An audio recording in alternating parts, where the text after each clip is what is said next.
Olá, graça e paz. Estamos mais um dia aqui entrando no próximo capítulo, que é o capítulo 4. Estamos estudando o livro Hernandes Dias Lopes, Derramamento do Espírito. Essa promessa é para você hoje. Então, nós já vimos no capítulo 1, que fala sobre o derramamento do Espírito é uma promessa de Deus. Está lá no nosso canal, né? Nós já vimos o capítulo 2. O derramamento do Espírito é uma necessidade vital. Também está lá no nosso canal. E se eu não me engano, ele está em 2 partes. E por último, o capítulo 3. O derramamento do Espírito virá sobre os sedentos, que nós vimos já em um capítulo, porque ele foi o capítulo um pouco mais curto, então deu para fazer em um capítulo só. E agora nós estamos aqui, o derramamento do Espírito tem o seu preço. Muitos de nós achamos que não, é tudo de graça, né? Só que não. Tá? E tudo indica aqui que ele também vai ser em duas partes, porque ele é bem comprido, tá? Então vamos lá, vamos meditar aqui um pouco nessa palavra. Não há derramamento do Espírito sem preço. Avivamento não é algo superficial. Ele não é dado sem o primeiro haja um sério preparo da igreja. Então, não adianta você achar que é só você querer, pronto, e você vai ter. Não. Tem um preço e esse preço não é tão baratinho assim, tá? Avivamento é preparar o caminho do Senhor para que ele se manifeste. Abra sua Bíblia em Lucas 3, versículo 4. Lucas 3, 4. Que diz assim: Como está escrito no livro das palavras do profeta Isaías. Ouçam, estou ouvindo uma voz que clama. Preparem um caminho para o Senhor através do deserto. Preparem um caminho reto e plano no deserto para o nosso Deus. Então, nós precisamos aplanar aí, preparar o caminho, né? Deixar o caminho supimpa. Então, reto significa você precisa estar íntegra. Você precisa estar uma pessoa plena em você, para que o Espírito Santo venha e derrame poder sobre você. Então, você precisa estar íntegra na sua vida, no seu corpo, no seu emocional e no seu espiritual. Ah, mas como assim, Delma? Tipo assim, deixa eu tentar explicar, né? Porque a gente tem que pagar um preço, igual não adianta eu estar com meu corpo todo ruim, cheia de doença, todo ruim. Não adianta. Não vou conseguir ter aí como receber esse poder. Mas também não falo que a gente vai estar 100%, não é isso, tá? Tô falando no sentido de eu tô debilitada. Se eu tô debilitada, como que eu vou ter aí o derramamento do Espírito sobre mim? Eu tenho que me preparar, eu tenho que ficar com a minha saúde aí boa, meu corpo bom, né, para receber mais poder. Porque quando o derramamento do Espírito ele vem com poder, irmãos. É com poder. Não é algo que a gente já tem, porque a gente já sabe que o Espírito Santo habita em nós. Mas para eu ter mais, eu preciso o quê? Subir de nível. Para eu subir de nível, eu preciso dar o start aqui. Entende? O Senhor precisa me ajudar com os meus vícios, o Senhor precisa me ajudar com as minhas emoções, com aquilo que está tirando o meu foco. O Senhor precisa me ajudar com todas essas situações. Mas claro que é eu fazendo, eu dando o melhor de mim, certo? Então vamos lá. Avivamento implica mudança radical de vida, viu? Existem diversas pessoas anunciando hoje um avivamento de muito barulho, muita festa, muita emoção, muito movimento, pouca consistência e nenhuma mudança de vida. Há aqueles que buscam um avivamento intimista, subjetivista, sensacionalista, de experiências arrebatadoras, de calafrios na espinha, de crises de choro, de sopros poderosos, de visões celestiais, de revelações arrepiantes e línguas estranhas. Mas não querem mudar de vida. Não têm sede de santidade. Tá aí um ponto excelente que o pastor colocou. Tem gente que pensa que isso aqui é avivamento, faz parte do avivamento. Mas para que isso aqui aconteça, essas coisas, eu preciso estar em busca da minha santidade. Preciso estar ali, como eu falei agora, eu preciso estar buscando melhorar no meu corpo, minha alma e o meu espírito. Essas três coisas precisam estar em constante busca pela santidade.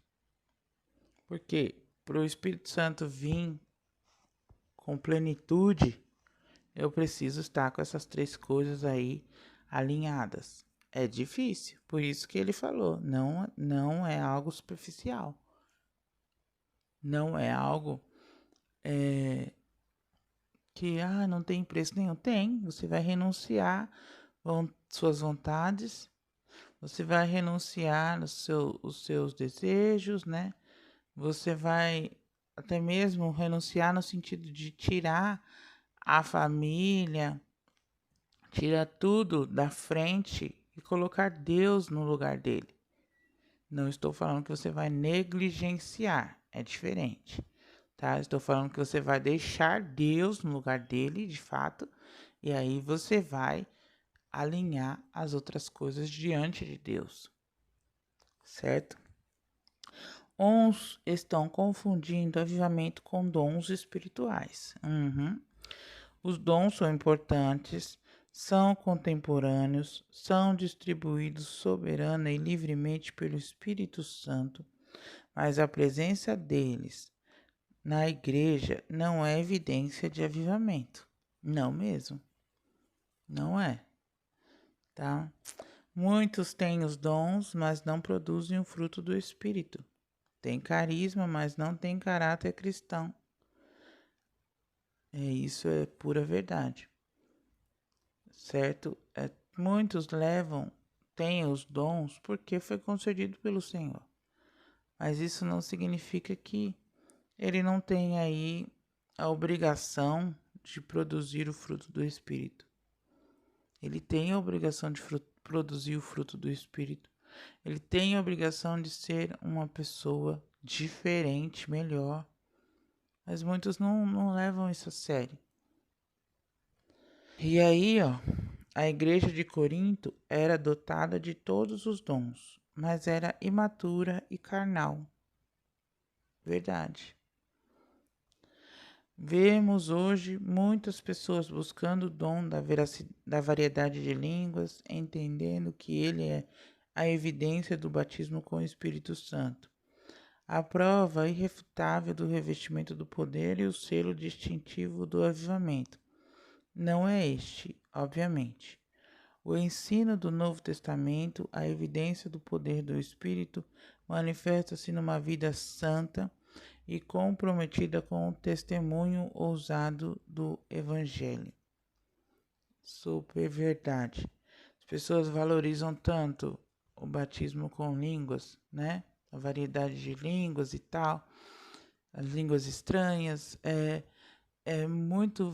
valioso, sim, é um dom que o Espírito Santo concede, sim, e esse dom, ele te ajuda a se levantar, tá? E há o que? A ser trabalhado em você, a santidade em você. Ele edifica você para que você possa edificar outras pessoas. Ele não vem sozinho, não é um dom único e não é o principal dom.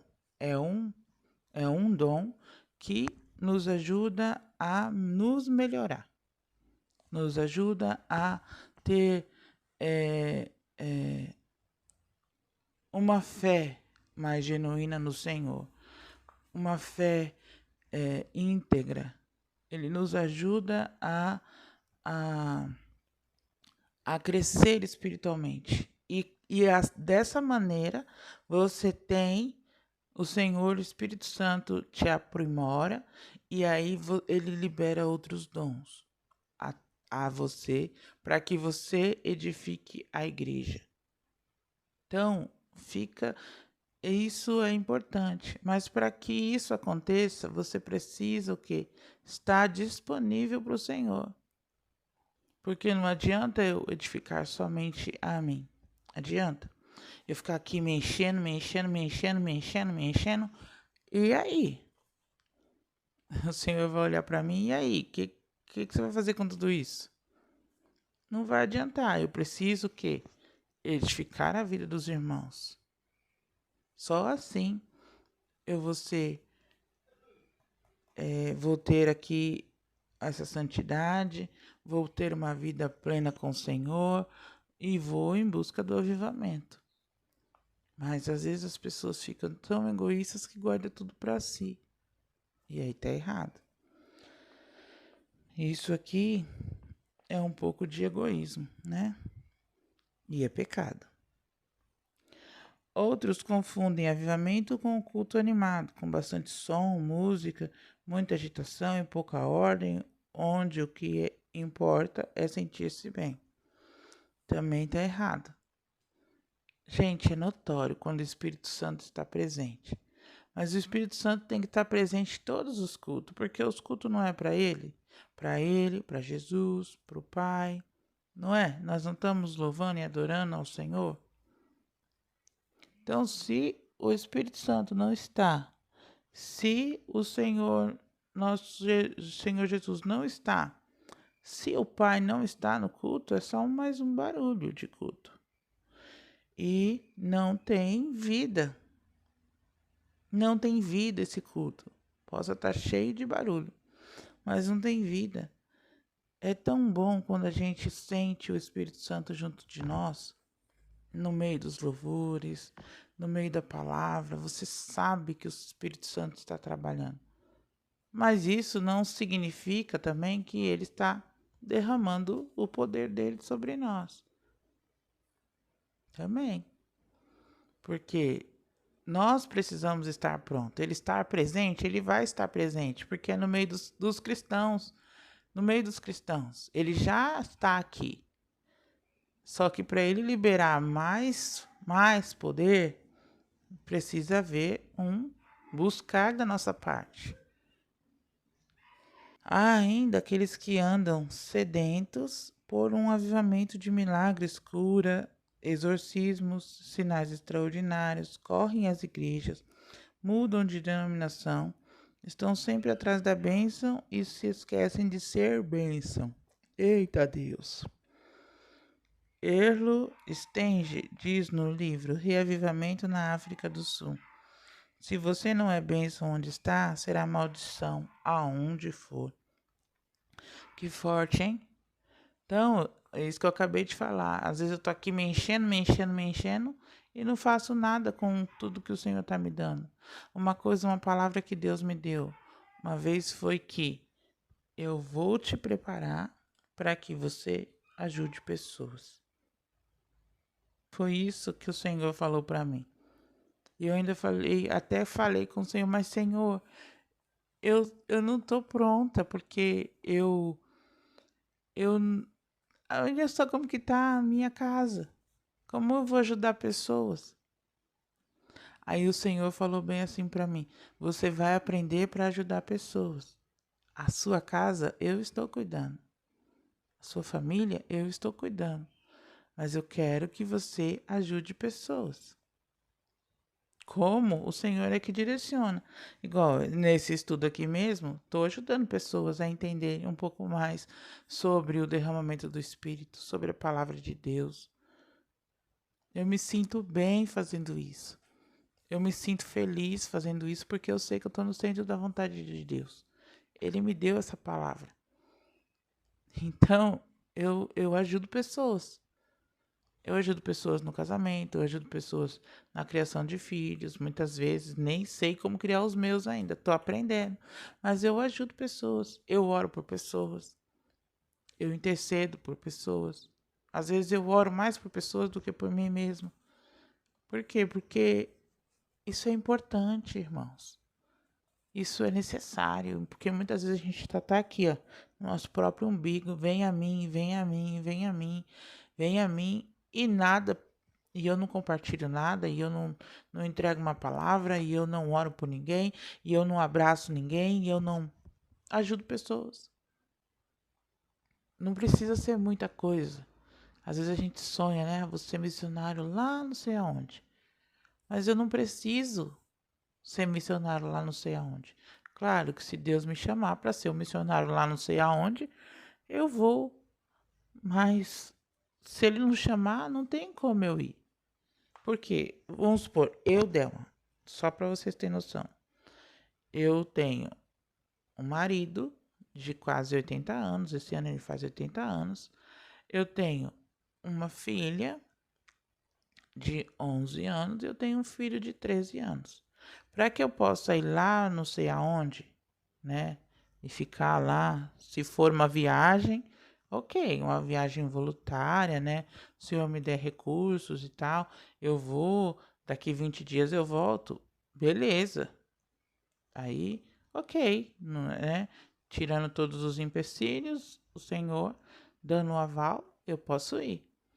Mas, se ele me chamar para ir lá não sei aonde, ficar lá não sei aonde, e a minha família aqui, eu não tenho como ir sozinho. Não tenho como ir lá. Porque eu, Delma, me vejo como a coluna da casa. Eu tenho esses três que dependem de mim. Certo? Então, eu não posso simplesmente virar a cara, eu não posso aceitar qualquer trabalho, eu não posso. Então, tem muita coisa que eu não posso. Mas, nossa, você não confia em Deus? Confio, mas Ele deu essa responsabilidade a mim. E eu não tô aqui reclamando, longe de mim. Pelo contrário, eu me alegro com a minha família. Eu me alegro. E tenho muito amor e gratidão ao Senhor, porque foi a família que eu pedi a Ele. Então, isso é importante. A gente ter essa visão, né? Ter esse entendimento de que o Senhor não vai nos colocar fardos maiores. Lembra que o Senhor Jesus falou: o meu jugo é leve e suave, né? E o meu fardo é suave. Certo? Porque ele carrega a maior parte, irmãos. Lembra lá, o jugo é aquele negócio que põe no pescoço do boi, do cavalo, né? E se a pessoa que estiver do seu lado não tiver a mesma altura, né? Se o animal que está do lado do outro não tiver a mesma altura, o mesmo peso, né? A mesma força, o que acontece? Um carrega mais leve, o outro carrega e fica com a parte mais pesada. E é isso que o Senhor faz conosco. Ele troca, né? Ele troca conosco, porque ele sabe que a gente vai ser mais fraco para carregar um monte de coisa. Eu não sei quem aqui já leu O Peregrino ou já assistiu, porque tem um desenho muito bacana que passa no YouTube. Eu já assisti. E eu nunca tinha lido o livro, ainda não li, porque eu assisti o filme, achei muito legal, mostrei para os meus filhos. Lá, ele sai de lá, acho que da casa dele, o nome dele é Cristão, e ele sai de lá do lugar, né, que misericórdia, com um fardo super pesado nas costas, super pesado, atrapalhando ele na busca, na ida e tal, e ele indo, até que ele, quando encontra com Jesus, Jesus troca de fardo com ele. Ele não deixa de carregar nada, mas ele carrega algo muito mais leve. Então é isso que o Senhor faz conosco.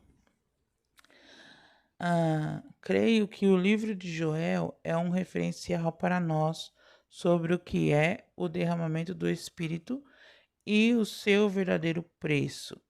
Se queremos ver as torrentes de Deus caírem sobre a igreja, não podemos contornar esse caminho, escapar por atalhos ou remover essas marcas.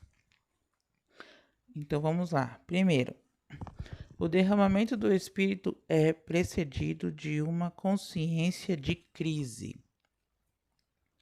Então, estamos em crise, certo?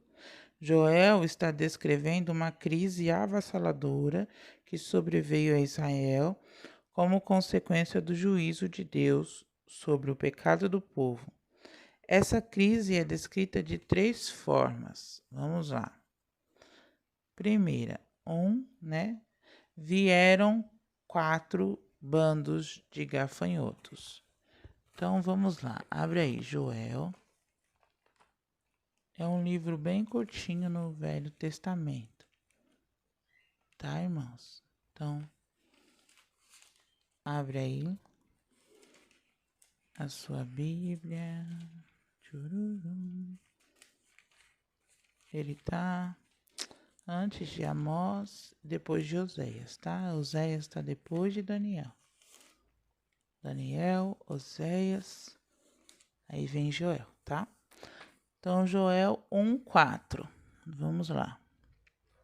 Depois que o gafanhoto cortador deixou de devorar as suas plantações, o gafanhoto migrador veio e comeu o que sobrou. Depois dele veio o gafanhoto saltador e comeu o que o gafanhoto migrador deixou. E finalmente o gafanhoto devorador comeu o que foi deixado pelo gafanhoto saltador. Então, ele está aqui numa crise, né? Vieram 4 bandos de gafanhotos. O cortador, o migrador, o devorador e o destruidor.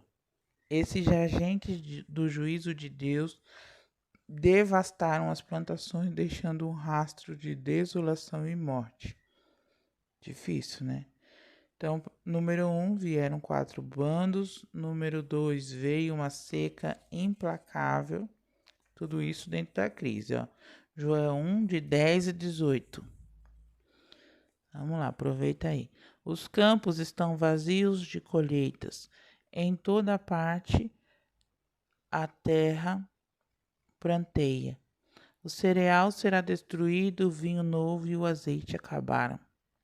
Vocês, agricultores, têm toda a razão para estarem abalados e desesperados. E vocês que plantam uvas têm toda a razão para chorar. Chorem pelo trigo e pela cevada também, porque toda a colheita foi destruída. A videira está seca, a figueira também secou. A tâmara e a romeira estão murchando. A macieira e todas as árvores do campo secaram. E por isso toda a alegria murchou no coração dos homens. Sacerdotes, vistam-se de pano saco. Ministros do meu Deus, ajoelhem-se, chorem a noite toda em frente do altar, pois não haverá mais ofertas de cereais e de vinho no templo do seu Deus. Convoquem um jejum, anunciem que vai haver uma reunião solene. Reúnam os mais velhos, todo o povo, no templo do Senhor, o seu Deus, e ali orem e clamem ao Senhor. Está chegando o dia do Senhor e o castigo está próximo. A destruição que vem do Deus Todo-Poderoso está bem próxima. Nossa comida vai desaparecer da nossa frente. Toda a alegria e satisfação acabarão no templo do nosso Deus. As sementes apodrecem no solo.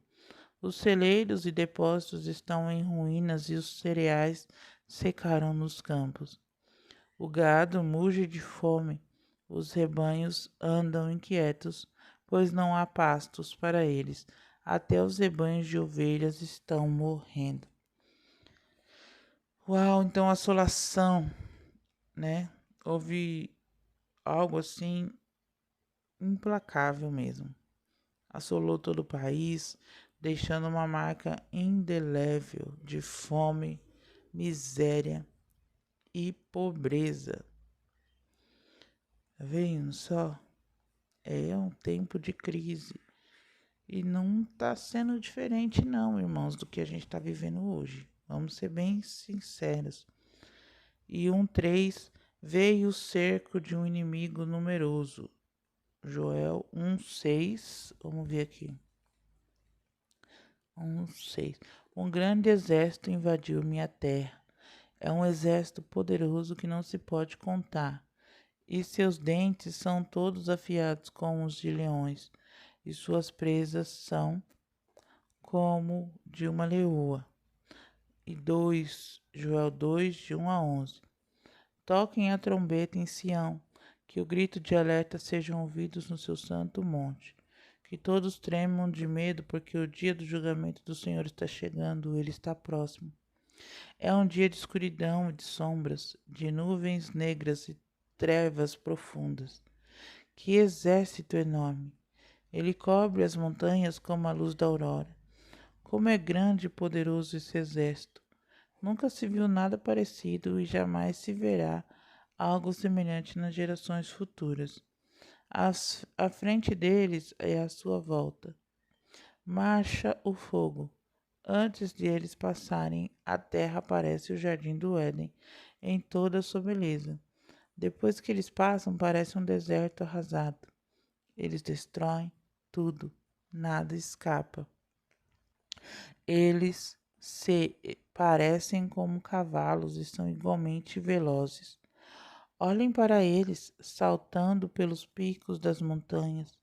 Ouçam o barulho que fazem, semelhante ao dos carros de guerra, ou ao som do fogo queimando um campo, ou também um grande exército entrando em formação de combate.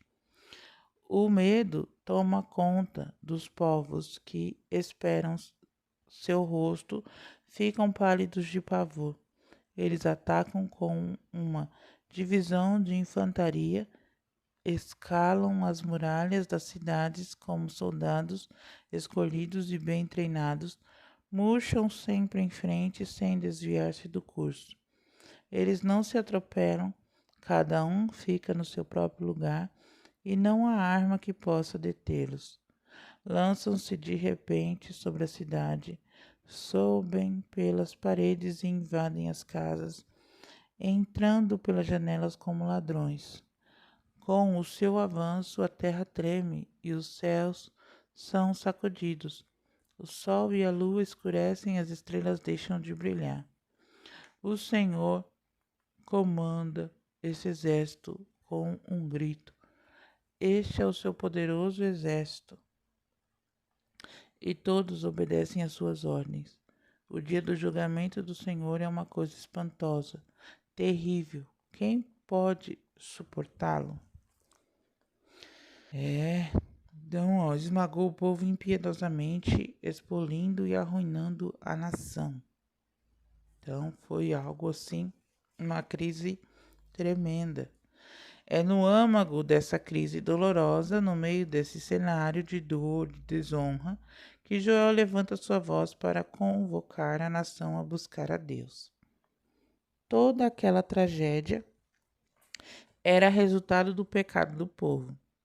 Só a volta para o Senhor poderia reverter aquela amarga situação. Assim, também precisamos ter consciência de que a igreja está passando por crise. Ela está desolada, está como Ziklag, ferida e saqueada pelo seu inimigo. A igreja parece hoje com Sansão, um gigante que ficou sem visão e sem forças, e está dando voltas sem sair do lugar. Há fome e inquietação no arraial de Deus. Há uma seca avassaladora. As ovelhas já não sabem mais o que são pastos verdes. Estão comendo palha e alimentos secos. O inimigo tem cirandado no meio da congregação dos santos. Escândalos escabrosos afloram com muita frequência no meio do povo de Deus.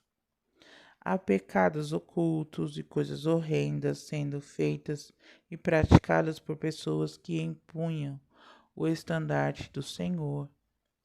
Há falta de amor, de comunhão e de simplicidade no meio do povo de Deus. A igreja, ao invés de ser imitadora da Nova Jerusalém, aberta a todos e fechada ao pecado, tem sido fechada ao pecador e aberta ao pecado. A igreja está em crise na doutrina, na ética, na evangelização. Doutrinas de homens têm entrado nas igrejas. O relativismo ético tem sido característica de muitos cristãos.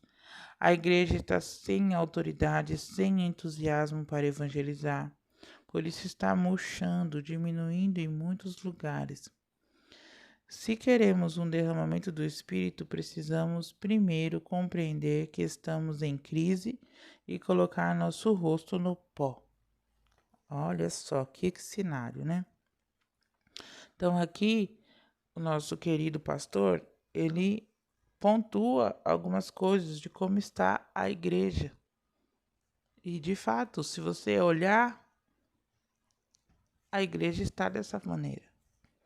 A igreja está sem amor, a igreja está dando tchau para o pecador e tolerando o pecado dentro da igreja. Sabe, a igreja está sem comunhão total. A igreja está pensando, ela está mais amante de si mesmo do que das pessoas. Fala igreja porque não são todos, tá? Mas isso acaba afetando. Se eu, que faço parte da igreja, não estou agindo, não estou vivendo da maneira certa, eu estou ali. Igual, Joel, ele traz a palavra para todo o povo de Israel. Será que era todo o povo de Israel que estava dessa forma? Não, não era, né? Mas a palavra é para o povo de Israel. Claro que o Senhor cuida de quem está diferenciado, o Senhor vai tratar diferenciado. Mas nós queremos algo para a igreja de Cristo, para a igreja de Cristo. Então não é para denominação tal, não. É para a igreja de Cristo. E se você se sente, se você se converteu, se você crê que Jesus é o Senhor e Salvador da sua vida, então você faz parte da igreja de Cristo. E aí é questão de cada um olhar para si e se julgar. Você mesmo ter uma autocrítica. Aí você olhar e falar assim, opa, eu tô agindo assim, tô agindo assim, tô agindo assim. Então eu preciso me consertar, porque eu faço parte da igreja de Cristo. E se cada um olhar para si, né, e colocar aqui o rosto no pó, que significa o quê? Ter um prostrar de arrependimento, um lamento, um clamor por arrependimento, por confissão de pecados, com certeza você vai ser curado, você vai ser liberto e o Senhor vai ter um diferencial com você. E é assim que funciona. Ok? Então a gente precisa, quando a gente fala no geral, a gente precisa olhar para nós mesmos, para saber o que eu estou fazendo e o que eu não estou fazendo. O que está faltando da minha parte? 2. Então, a gente viu aqui que o derramamento do Espírito é procedido de uma consciência de crise. Eu preciso entender que eu estou em crise, que não está legal a maneira como eu estou vivendo, o que eu estou fazendo. Então, eu preciso mudar, né? Que aqui tem seu preço, né? 2. O derramamento do Espírito é marcado por uma volta para Deus. Então, eu preciso ter a consciência que está ruim e eu preciso voltar-me para Deus. Preciso olhar para o Senhor e dar meia volta. Qual é o processo dessa volta para Deus? Vamos lá. 1. Volta para um relacionamento pessoal com Deus. Convertei-vos a mim. Está lá em João 2:12. Mas agora diz o Senhor: voltem-se para mim enquanto ainda há tempo. Entregue-se a mim de todo o coração, com jejum, lamento e choro. Rasguem os seus corações e não apenas as suas roupas. Voltem para o Senhor, o seu Deus, pois ele é misericordioso e compassivo, ele é paciente e cheio de amor, e está sempre pronto a arrepender-se e não castigar. Então, isso que é voltar para o Senhor. Isso que é entender que você está em crise e se arrepender. Ter lamento, choro, ter aí jejum, lamento, choro. É você ter essa consciência diante de Deus, pedir, Pai, pequei, eu quero confessar aqui o meu pecado, é esse. Quero pedir que o Senhor me perdoa, que o Senhor faça de mim uma mulher nova, uma mulher diferente. Eu faço parte da tua igreja, Senhor, e assim por diante. E bora lá. Então, o caminho do avivamento é aberto quando voltamos as costas para o pecado e a face para o Senhor. Não há derramamento do Espírito sem retorno para Deus. Não mesmo. Não é apenas um retorno à igreja, à doutrina, a uma vida moral pura, mas uma volta para uma relação pessoal com Deus. Eu tenho uma experiência com isso. Eu tive no passado, né, dificuldades, pequei. E aí, meio que eu tentei consertar, né, para ter aí, manter na igreja a doutrina e tal, né, ter uma vida moral pura. Eu me consertei dessa forma. Foi certo? Foi fácil nesse sentido, não foi fácil, mas ao mesmo tempo deu tudo certo e tal. Sabe assim, quando você peca, você sabe que você tem consciência do pecado, mas você tenta mudar a situação, né? Você não pede perdão para Deus. Você não confessa o seu pecado para Deus. Eu já tive também, pequei e confessei pecados, né? Falei para o Senhor, me arrependi e tal. Mas teve alguns pontos que eu simplesmente ajustei aí da maneira certa, deu certo, ok, bola para frente. Certo? Teve pecados assim. E eu não confessei, e eu não pedi perdão para o Senhor, e fui vivendo. Mas assim, aí deu uma esfriada no meu relacionamento com Deus, com certeza. Deu uma boa esfriada, né? Só que aí, de repente, eu senti que eu estava me perdendo, né? Esfriando. E aí eu me voltei, só que já tinha passado anos, né? Nessa mornice assim, mas não porque eu estava cometendo pecado, né? Não, pelo contrário. Eu estava buscando viver uma vida aí disciplinada. E aí eu buscando mais o Senhor, pecados de anos, pecados que eu tinha cometido há anos atrás, anos. Não foi recente, não foi. Aí agora, recente, tipo assim, 2022, por aí. Eu 2021, 22, nessa fase aí. Eu ouvi numa mensagem, né, de uma pastora, e ela falando algumas coisas e o Espírito Santo começou a me trazer. Olha, lembra disso? Você fez, você não confessou, você não pediu perdão, você ajeitou a sua vida, mas você não falou comigo. Lembra desse outro? Então, Lembra do que você fez aqui? Gente, o Espírito Santo começou a colocar luz onde eu tinha simplesmente varrido para debaixo do tapete, guardado lá naquele quartinho escuro onde a gente nem quer entrar. Por isso que eu falo para vocês sempre, abre lá o quartinho escuro de vocês, vai lá, deixa o Espírito Santo colocar luz onde precisa ser colocado, que você vai ver uma diferença muito grande. Gente, de verdade, é um alívio total. Porque o Senhor Jesus já nos perdoou, já está perdoado. Mas eu preciso confessar os pecados. Eu preciso me arrepender dos pecados. E para o Senhor, eu simplesmente só ajeitei a minha situação. Fiz com que, ninguém ficou sabendo, tá tudo certo, né, tal. Beleza, bola para frente. Deu bom. Vamos lá. Só que, ouvindo essa mensagem, dessa pastora, ela falava e eu chorava. Ela falava e eu chorava porque o Espírito Santo estava ministrando na minha vida. E isso porque eu estava ouvindo pelo YouTube. Né? Às vezes a gente pensa assim, a gente não está lá, não está, perdeu a bênção. Não. E ela tinha gravado aquilo fazia muito tempo também. E eu não perdi bênção nenhuma, a minha bênção estava pronta para aquele dia. Por quê?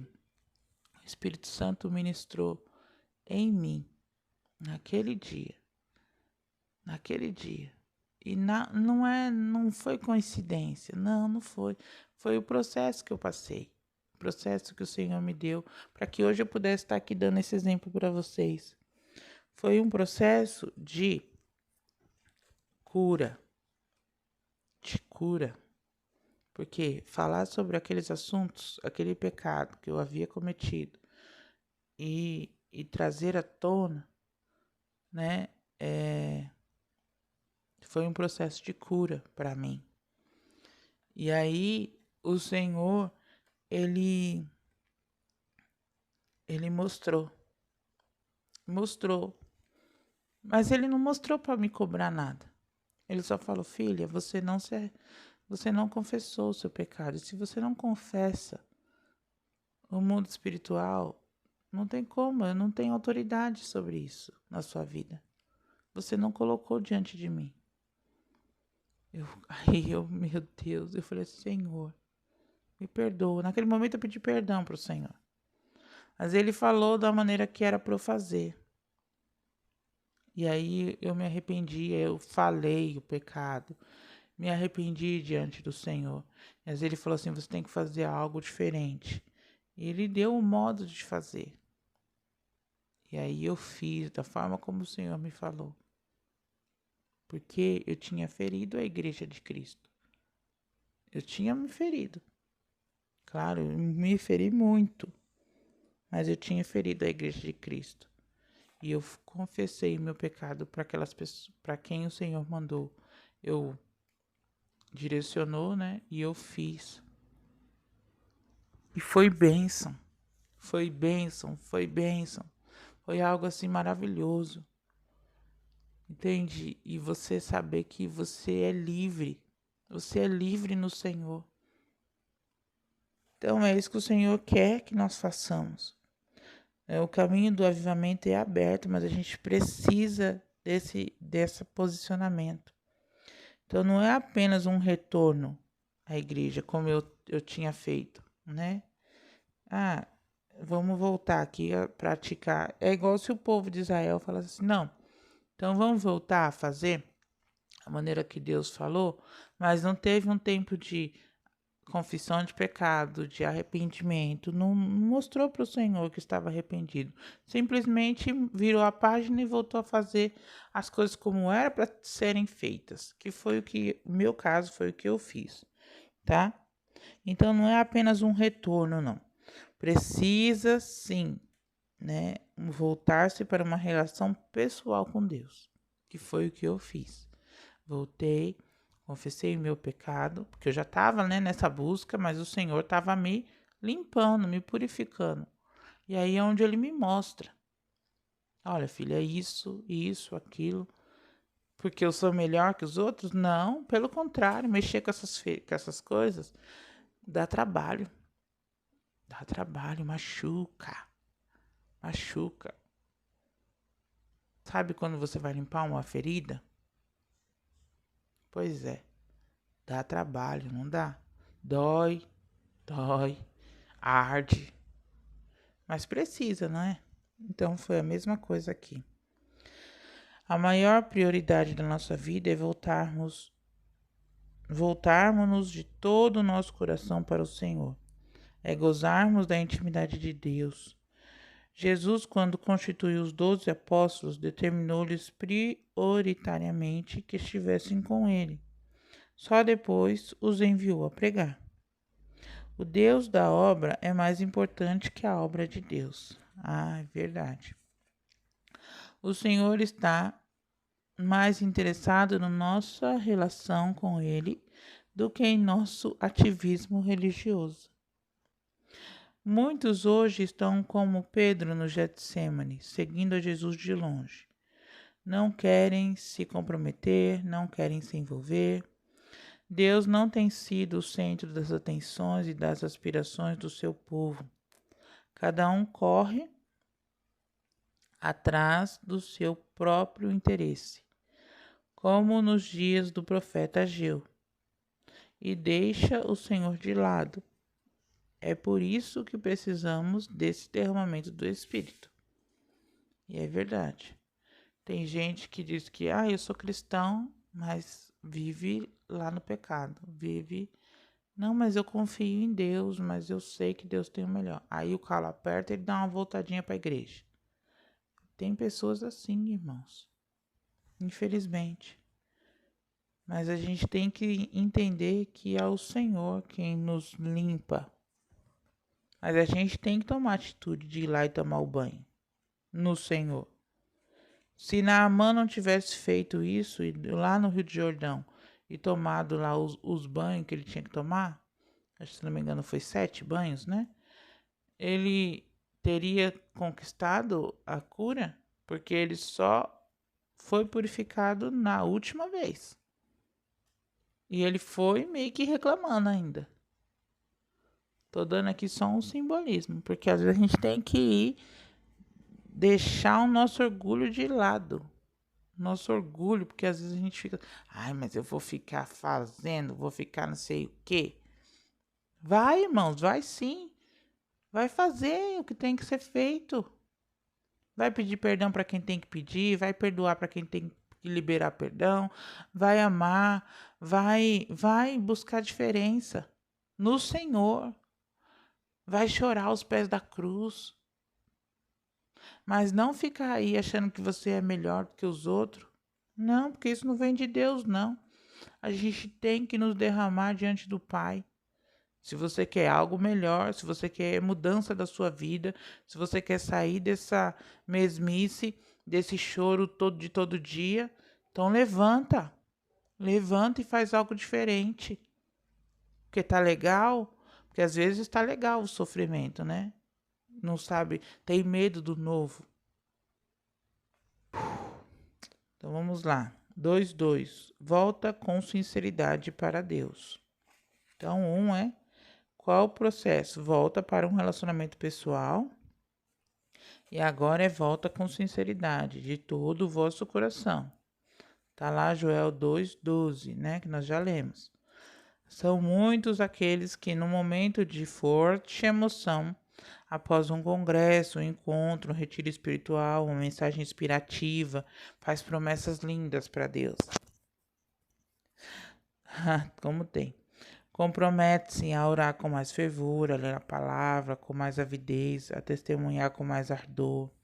Outros derramam lágrimas no altar do Senhor, fazem votos solenes de que andarão com Ele em novidade de vida. Mas todo esse fervor desaparece tão rápido como a nuvem do céu e o orvalho que se evapora da terra. E já no pátio da igreja, antes mesmo que o sol desponte, anunciando um novo dia, tudo já caiu no esquecimento. Fazer esse tipo de promessa não funciona, irmãos. Não funciona. Se você não tiver com seu coração disponível para o Senhor, de verdade, sei que a caminhada é difícil. É sim. Porque Eu compreendo isso e entendo mesmo como é difícil, mas a gente não pode desistir. Se prometeu ler a Bíblia toda em um ano, não está conseguindo, vai no seu tempo. Vai no seu tempo, mas faça de coração. Ah, prometeu orar com mais fervor. Busca mais o Senhor, isso é normal. Lembra que a oração é uma conversa? É uma conversa com Deus. Então você tem que buscar mais, ler mais a palavra. A palavra muitas vezes é a nossa palavra de oração. Orar a palavra faz parte e nos ajuda mexe conosco no momento da nossa oração. Quando a gente lembra da palavra.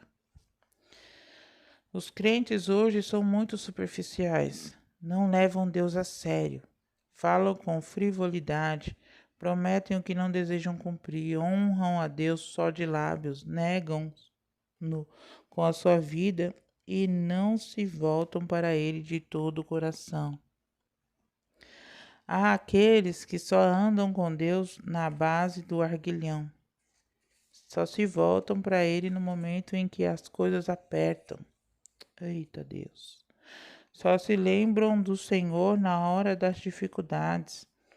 Não se voltam para Ele porque o amam ou porque estão arrependidos, mas porque não querem sofrer. A motivação da busca não está em Deus, mas neles mesmos e no que podem receber dele. Para estes o Senhor é descartáveis. Misericórdia, Pai. Deus não tolera uma religiosidade assim. Ele não aceita coração dividido. Somos ou não somos totalmente dele. Meus queridos, isso é muito forte. A gente precisa levar Deus a sério, com reverência. Não ficar fazendo promessas, votos que a gente não pode cumprir. Não. E lembrar que a busca pelo Senhor é uma busca constante. E a plenitude e a perfeição, a gente só consegue na glória, mas a gente pode melhorar muito aqui quando a gente está disponível. Quando a gente está disposto, porque a gente amaceta a nossa carne. A gente mortifica a nossa carne, os nossos desejos, e quando eles vêm, a gente tem total liberdade em dizer não. Eu sou de Jesus, aleluia. Eu sou de Jesus, o meu Senhor. Eu não quero falhar, mas quero falar. Ô Senhor. 2, 3. Volta com diligência. Então, vimos aí que nós temos que voltar para Deus, para um relacionamento pessoal, com sinceridade, agora é voltar com diligência, que é e com jejuns, que tá lá também, já lemos, né? Quem jejua está dizendo implicitamente que a volta para Deus é mais importante e mais urgente que o sustento do seu corpo. O jejum é um instrumento de mudança, não em Deus, mas em nós. Leva-nos ao quebrantamento, à humilhação e a ter mais gosto pelo pão do céu do que pelo pão da terra. Jejum não é greve de fome, regime para emagrecer ou ascetismos. Também não é meritório. Ele sempre se concentra em finalidades espirituais. Qual que é a finalidade? Qual o propósito que você está jejuando? Nosso jejum deve ser para Deus. Quando jejuastes, acaso foi para mim que jejuastes com efeito para mim? Zacarias 7:5. Deve também provocar em nós uma mudança em relação às pessoas à nossa volta. Se o nosso jejum não é para Deus, e esse não muda a nossa vida em relação às pessoas que nos cercam, então fracassamos. O jejum é uma experiência pessoal e íntima. Há momentos, porém, que ele se torna aberto, declarado, coletivo. Joel conclama o povo todo a jejuar nesse processo de volta para Deus. O rei Josafá, numa época de profunda agonia e de ameaça para o seu reino, convocou toda a nação para jejuar, e o Senhor lhe deu o livramento. A rainha Esté convocou todo o povo judeu para jejuar 3 dias, e Deus reverteu uma sentença de morte já lavrada sobre os judeus exilados. Em sinal de arrependimento, toda a cidade de Nínive voltou-se para o Senhor com jejuns. Em 1756, o rei da Inglaterra convocou um dia solene de oração e jejum por causa de uma ameaça por parte dos franceses. John Wesley comenta esse fato no seu diário, no dia 6 de fevereiro. O dia de jejum foi um dia glorioso, tal como Londres raramente tem visto desde a restauração. Cada igreja da cidade estava lotada e uma solene gravidade estampava-se em cada rosto. Certamente Deus ouve a oração e haverá um alongamento da nossa tranquilidade. Em uma nota ao pé da página, ele escreveu mais tarde: a humildade transformou-se em regozijo nacional, porque a ameaça da invasão dos franceses foi impedida. Certamente o jejum é uma bênção singular. Charles Haddon Spurgeon escreveu: nossas temporadas de oração e jejum no tabernáculo têm sido, na verdade, dias de elevação. Nunca a porta do céu esteve mais aberta, nunca os nossos corações estiveram mais próximos da glória. Há alguns anos, um pastor presbiteriano da Coreia do Sul esteve no Brasil e contou sua dolorosa experiência de estar vários anos trabalhando arduamente na mesma igreja sem ver frutos. Buscou a Deus, humilhou-se e compreendeu que precisava voltar-se mais para junto do trono. Resolveu então, num ato ousado, fazer um jejum de 40 dias. Comunicou o fato à igreja e à família, subiu ao monte e ali ficou orando a Deus, lendo a palavra e sondando seu coração. Até o 18º dia tudo parecia suave. Do 18º ao 24º dia, uma fraqueza imensa tomou conta do seu corpo. Quase se desesperou, mas continuou firme. Do 25º ao 40º dia, uma doce paz invadiu a sua alma. Um gozo inefável tomou conta do seu coração.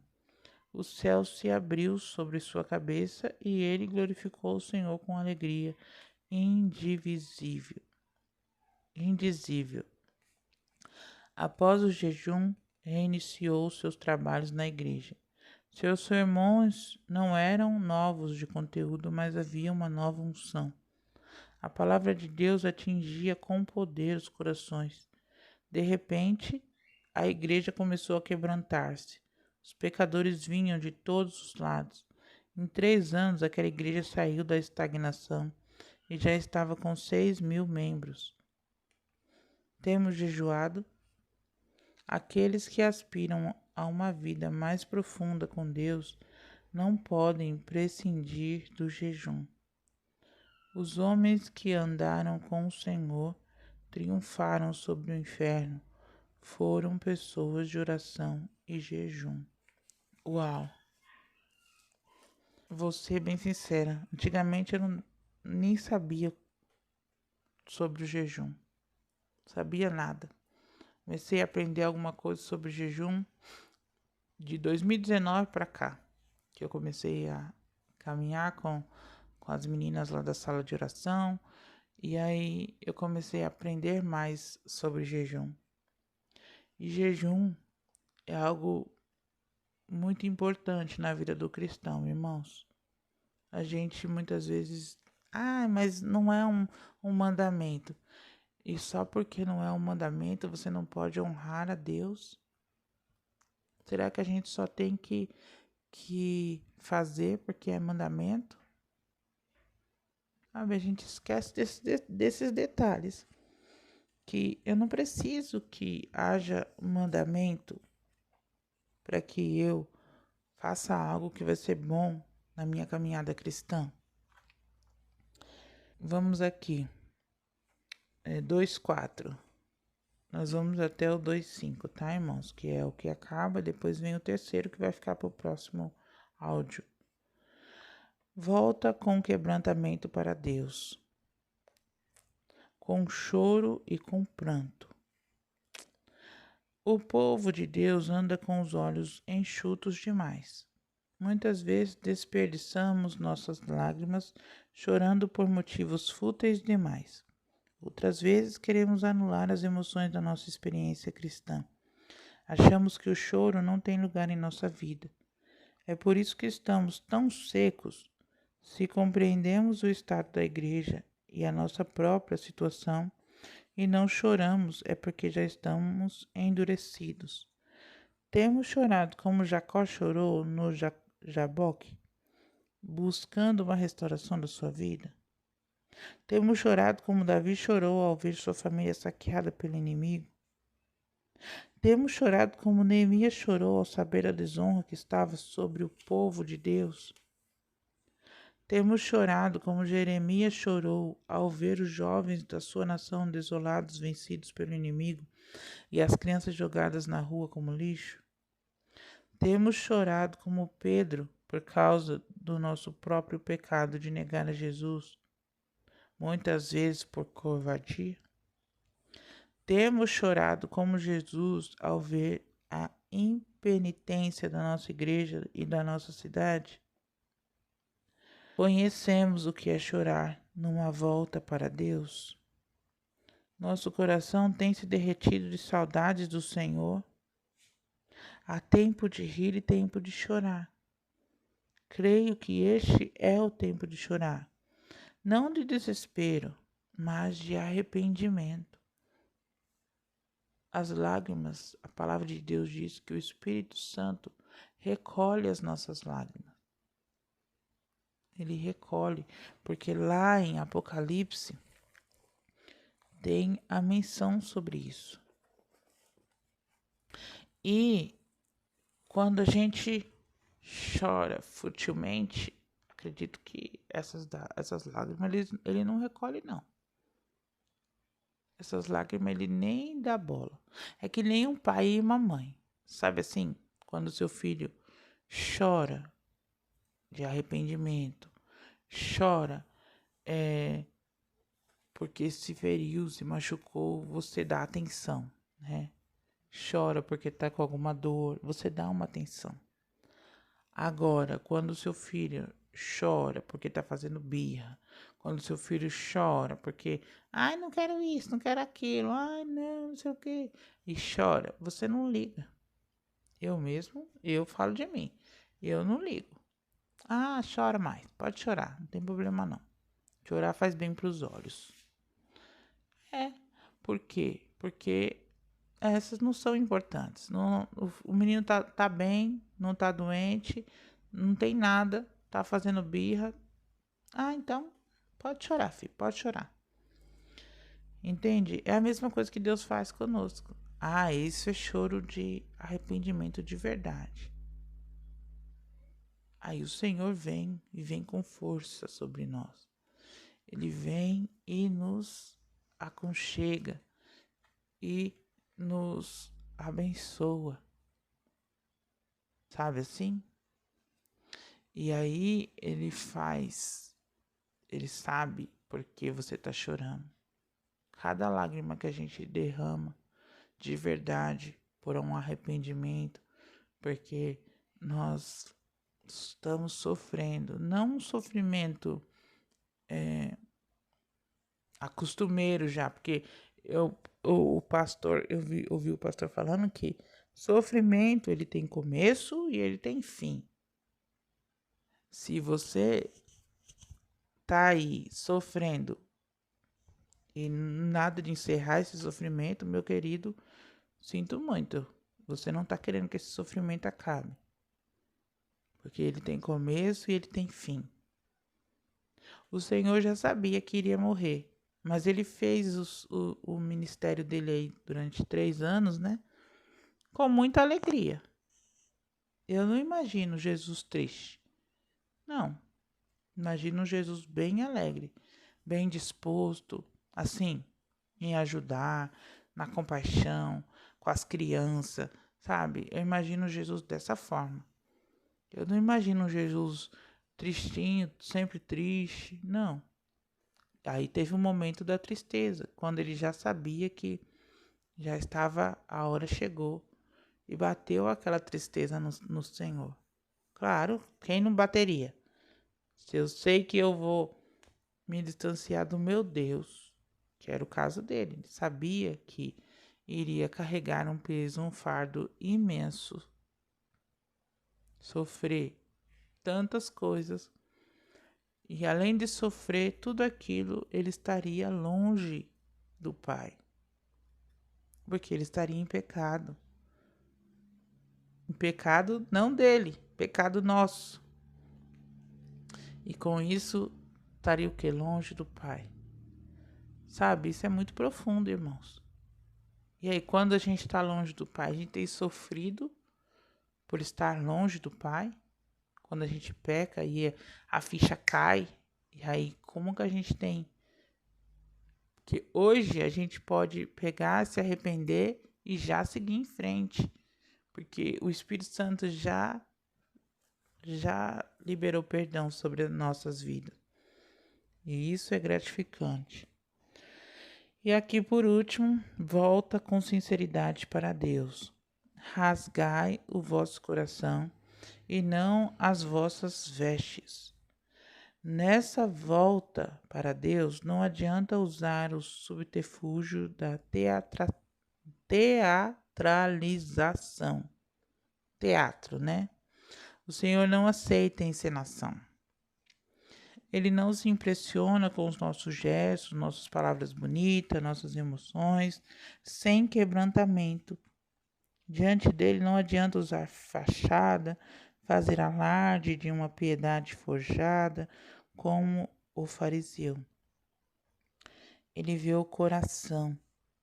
Diante dele não adianta rasgar seda. É preciso rasgar o coração. Para Deus não é suficiente apenas estar na igreja, é ter um culto animado. É preciso ter um coração rasgado, quebrado, arrependido e transformado. É preciso, irmãos, viver dessa forma. Não adianta achar que, porque eu tô levantando a mão na hora do louvor, tá tudo bem. Tô pulando lá na frente, tá tudo bem. Tô dançando, tá tudo bem. Tô juntando minhas mãozinhas, fechando meus olhos. Não, se você não estiver fazendo isso com o coração quebrantado, não adianta. Tá rasgando seda, como diz o pastor aqui. Como é triste constatar que há pessoas que passam a vida toda na igreja e nunca se humilham diante do Senhor. Outros representam o tempo todo um papel que não vivem de verdade. Esbanjam santidade, mas no coração são impuros. Fazem alarde da sinceridade, mas interiormente são hipócritas. Advogam fidelidade, mas no íntimo são infiéis. O apóstolo Pedro tratou com muito rigor o pecado de hipocrisia na vida de Ananias e Safira. Eles se mostram muito solidários e altruístas ao venderem uma propriedade e entregarem o valor aos apóstolos. Mas o que queriam na verdade era glória para eles mesmos. Retiveram parte do dinheiro e mentiram, dizendo que estavam entregando tudo. Não houve pecado que Jesus denunciasse com mais veemência do que a hipocrisia. Os fariseus, na sua hipocrisia, rasgavam as vestes em sinal de abundante espiritualidade, mas o coração estava insensível. O que adianta cantarmos e falarmos palavras bonitas para Deus se não somos sinceros diante dele? Como podemos esperar um derramamento do Espírito se nosso coração não se rasga perante o Senhor? Vou finalizar aqui, irmãos, com essas duas perguntas aí para vocês refletirem. Deus querido, Pai de amor, em nome de Jesus, ó Pai, nós estamos aqui com nossos corações rendidos ao Senhor, te pedindo, ó Deus, que o Senhor venha, Pai, sobre nós e que nós possamos, ó Pai, voltar para o Senhor. Voltar, ó Deus, com os nossos corações, né, entregues, com os nossos corações, ó Deus, de fato, verdade, sendo verdade diante de Ti, buscando, ó Deus, agradar ao Senhor, fazendo jejum, lamento, chorando. Eu não sei, ó Deus, mas que nós possamos, ó Pai, nos arrepender, arrepender de verdade, ó Pai, arrepender com sinceridade, que haja um quebrantamento na nossa vida, Senhor, no nosso coração, que nós não sejamos hipócritas, ó Deus, mas sim verdadeiros, sim, que possamos, ó Deus, ter, ó Pai, uma vida, Senhor, diferente. Esteja conosco, Senhor, para que nós possamos, ó Deus, rasgar os nossos corações, não apenas as nossas vestes, nada por fora, Senhor, só para mostrar para os outros, como os fariseus faziam. Nada por fora, Deus, só para que os outros vejam, mas sim, ó Deus, que haja um diferencial de dentro para fora. Que o Espírito Santo brilhe em nós, que o Espírito Santo viva em nós, que o Espírito Santo queira estar conosco, porque aonde, ó Deus, existe, ó Pai, pecado, o Espírito Santo não quer estar, porque ele não habita no meio dos pecados. Nós podemos encontrar com o Senhor, sim, da maneira como estamos, mas nós não podemos permanecer dessa maneira. Tem que haver mudança na nossa vida. Então, ó Pai, nos ajuda a mudar, nos ajuda, Senhor, a ter um quebrantamento, ó Deus, que nós possamos viver o derramamento do Teu Espírito sobre nós, como igreja, Senhor, como igreja de Cristo. Tenho certeza que o Senhor quer isso também. Então, ó Pai, nos ajuda a ser verdadeiros e não hipócritas. Essa é a minha oração, ó Deus. Em nome de Jesus. Amém.